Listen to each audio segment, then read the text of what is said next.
généraux putschistes, on peut parler du complot, mais quand on voit des millions et des millions d'Égyptiens qui descendent dans la rue afin de manifester, de contrer la politique de Morsi, qui est en train d'instaurer un État religieux despotique, une dictature religieuse, on ne peut pas parler du complot. Je rappelle que la coalition qui regroupe les forces anti-Morsi, en fait, c'est une coalition qui regroupe tout le monde, de la gauche égyptienne aux démocrates, aux libéraux, aux nationalistes arabes, aux nassériens et des coptes, des chiites. Tout le monde est dans un seul front afin de contrecarrer la tentative d'instauration d'un État religieux et une dictature religieuse en Égypte.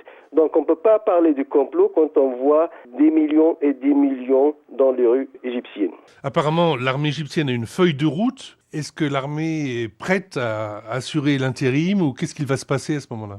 L'armée égyptienne, elle est très puissante, très forte. Elle a une place assez remarquable au sein de la société de l'État égyptien. C'est la colonne vertébrale de l'État égyptien. C'est une armée qui dirige le pays directement ou indirectement depuis la révolution du 23 juillet 1952, quand les officiers libres ont pris le pouvoir et ont chassé le monarque égyptien Farouk. C'est une armée qui a l'habitude de gérer le pays au plan politique. Deuxièmement, au plan économique, c'est très intéressant. L'armée égyptienne gère 25% de l'économie égyptienne.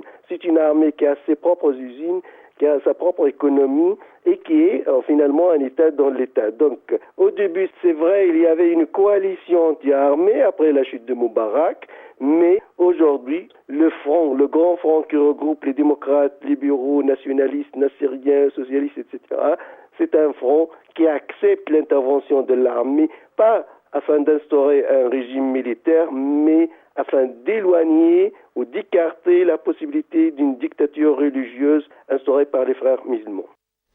C'était Riyad Silaoui, le directeur du CARAP. C'est, d'après une source militaire jointe par l'agence France Presse, le chef de l'armée, Abdel Fattah al-Sisi, a rencontré ce mercredi le représentant de l'opposition, Mohamed al-Baradei, ainsi que plusieurs chefs religieux égyptiens. L'armée pourrait publier un communiqué dès